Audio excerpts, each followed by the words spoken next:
क्या आप जानते हैं कि वो हँसता सुनहरा फ्रेंच फ्राइज़ जो आपने अभी-अभी खाया है या वो कड़कदार चाय के साथ लिया हुआ बिस्किट जो रोज़ाना आप सुबह खाते हैं, उसके अंदर एक ऐसा केमिकल छुपा हुआ है जिसे साइंसदान कैंसर पैदा करने वाला केमिकल कहते हैं। ये कोई व्हाट्सएप फॉरवर्ड का मैसेज नहीं है, एक खौफनाक सच है जिसके पीछे पूरी साइंस है। इसका नाम है एक्रिलेमाइड। और हैरत की बात ये है कि ये केमिकल कोई कंपनी बाहर से आपके खाने में नहीं मिलाती, आप खुद ब खुद अपने हाथों से ही इसको अपने खाने में शामिल करते हैं। आज की इस वीडियो में मैं आपको ऐसे छुपे हुए दुश्मन का कच्चा छट्टा खोल के बताऊंगी।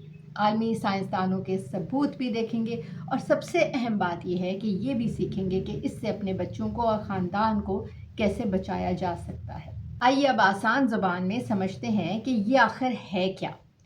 साइंसी ज़ुबान में एक्रिलेमाइड एक ऐसा केमिकल है जो आम तौर पर प्लास्टिक, रंग या फिर पानी साफ करने वाले प्लांट्स में इस्तेमाल होता है, लेकिन साल 2000 में दुनिया इस वक्त हिल के रह गई जब स्वीडन के साइंसदानों ने इसे रोज़मर्रा खानों में भी दरियाफ्त किया।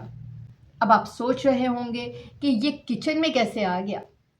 जब भी हम किसी ऐसी चीज़ को जिसमें नशास्ता यानी कि स्टार्च या शुगर और अमाइनो एसिड जिसमें एस्पैराजीन आता है मौजूद हो, जैसे कि आलू, गंदम, चावल या फिर कॉफ़ी, इन्हें हम जब 120 डिग्री सेल्सियस तक तेज़ आंच पर पकाते हैं या फिर बेक करते हैं या फिर रोस्ट करते हैं, तो उनके दरमियान में एक मिलार्ड रिएक्शन पैदा होता है। इसी रिएक्शन की वजह से खाने का रंग खूबसूरत सुनहरा या फिर भूरा हो जाता है और इसमें वो लजीज खुशबू और करकरापन आता है जो हमें तो खाने का दीवाना बना देता है, लेकिन उसमें एक्रिलेमाइड होता है। जितना ज़्यादा आप फ्राइड खाना कड़कदार ब्राउन आप बनाएंगे, उतनी ही इसकी मिकदार भी ज़्यादा होगी। देखते हैं कि बैनुल अक़वामी साइंसी सबूत क्या है। कुछ लोग तो ये भी कहेंगे कि छोड़ो यार, आजकल तो हर चीज़ से कैंसर होता है, तो क्या हम खाना पीना छोड़ दें? तो मैं आपको बताती हूँ कि बैनुल अक़वामी रिसर्च मुस्तनद इदारों की सबूत के साथ कि ये कितना संजीदा मामला है। सबसे पहले नंबर पे आती है स्वीडन का वो तारीख़ी इंकशाफ। सबसे पहला सबूत अप्रैल 2002 का है। ये एक यूनिवर्सिटी में NFA जो नेशनल फूड एडमिनिस्ट्रेशन है, उसने ये दरियाफ़्त किया कि जब हम आलू या नशास्ते वाली चीज़ों को तेज़ आंच पर पकाते हैं तो उनमें गैर मुतवक्का तौर पर एक्रिलेमाइड की भारी मिकदार पैदा होती है। इससे पहले दुनिया समझती थी कि ये सिर्फ फैक्ट्रियों का केमिकल है। जब ये इंकशाफ हुआ तो WHO ने और अक़वाम मुत्तहिदा के इदारे FAO ने फ़ौरी तौर पर एमरजेंसी मीटिंग बुलाई। उन्होंने साफ अल्फाज में कहा कि खाने में मौजूद एक एक्रिलेमाइड इंसानों की सेहत के लिए एक बहुत बड़ा ख़तरा यानी कि मेजर कंसर्न है, क्योंकि लेबॉर्ट्री के जानवरों में कैंसर और DNA को नुकसान पहुंचाने का बायस भी है। कैंसर पर रिसर्च करने वाली दुनिया की सबसे बड़े इदारे यानी कि IARC international agency for research on cancer ने भी एक्रिलेमाइड को ग्रुप 2A कार्सिनोजेंस की लिस्ट में डाला। ये अमेरिकन इदारा बराए खुराक और अद्वियात FDA ने भी बाकायदा गाइडलाइंस जारी की हैं कि आम शहरियों और फूड इंडस्ट्री को भी ख़बरदार किया कि वो अपने एक्रिलेमाइड की मिकदार को कम से कम रखें और तमाम ऐसे इक़दाम करें जिससे वो कम से कम उनके खानों में मौजूद हो। अब सवाल ये पैदा होता है कि हमारी रोज़मर्रा की ज़िंदगी में कौन सी चीज़ें हैं जिनसे हमें ये केमिकल सबसे ज़्यादा मिलता है। पहली चीज़ फ्रेंच फ्राइज़ और आलू के चिप्स हैं। जी हाँ, ये वही हैं जो कि बच्चों और बड़ों में सबसे ज़्यादा पसंदीदा हैं।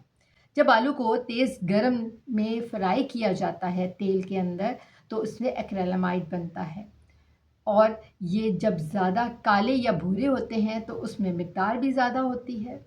दूसरी चीज़ आती है तंदूरी रोटी या फिर जला हुआ टोस्ट, जो सुबह नाश्ते के वक़्त आप ब्रेड को ज़्यादा देर तक गर्म करते हैं, वो जब डार्क ब्राउन हो जाती है तो उससे बराह रास्त एक्रिलेमाइड आपके जिस्म में दाखिल होता है। तीसरी चीज़ आती है बिस्किट और कुकीज़। चाय के साथ खाए जाने वाले बेकरी के बिस्किट और कुकीज़ में भी ये बहुत ज़्यादा पाया जाता है क्योंकि वो बेक्ड होते हैं।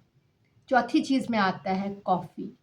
अब ये तमाम लोग जो कि कॉफ़ी को बहुत पसंद करते हैं, उन्हें पता होना चाहिए कि जिस वक़्त उनकी प्रोसेसिंग में कॉफ़ी बीन्स को रोस्ट किया जाता है, तो तब भी ये केमिकल बनता है। पाँचवीं चीज़ आती है सिगरेट का धुआँ, टोबैको स्मोक। ये बात आपको हैरान कर देगी कि आप अगर खुद सिगरेट पीते हैं या किसी पीने वाले के पास भी बैठते हैं, तो आपके जिस्म में खाने के मुकाबले में 3 से 5 गुना एक्रिलेमाइड ज़्यादा दाखिल होता है। करें तो क्या करें?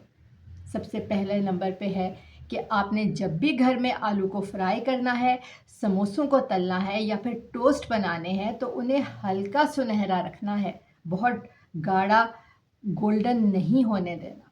इससे एक्रिलेमाइड की मिकदार होगी तो ज़रूर, लेकिन कम होगी। दूसरे नंबर पे आता है कि आलू को पानी में भिगोएं। इससे भी आलू को काटने के बाद फ्राई करने से पहले उन्हें 15 से 30 मिनट तक पानी में भिगो दें। इसके बाद उन्हें अच्छे तरीके से खुश्क करके फ्राई करें। इससे आलू जो हैं उनमें इजाफी शुगर निकल जाएगी, जिससे एक्रिलेमाइड की जो परसेंटेज है वो तकरीबन 50% तक कम हो जाएगी। तीसरे नंबर पे है कि कभी भी जो कच्चे आलू हैं वो फ्रिज में मत रखें। फ्रिज का जो ठंडा दर्जा हरारत है वो आलू में मौजूद जो स्टार्च है उसको शुगर में कन्वर्ट करता है। आपने आलू को जब भी किचन में रखना है, ठंडी और खुश्क जगह पे रखना है। इसके अलावा फ्राइड, रोस्टिंग, बेकिंग की बजाय आपने ज़्यादातर बॉयलिंग और स्टीमिंग के ऊपर ज़ोर दें। ऐसे खाने खाएं जो कि ज़्यादा स्टीम हो या फिर बॉयल्ड हो। भाप देने से खाने में तकरीबन ज़ीरो एक्रिलेमाइड होता है। अपनी रोज़मर्रा की खुराक में आप ताज़ा फल और कच्ची सब्जियां और या फिर एंटीऑक्सीडेंट से भरपूर खानों को शामिल करें।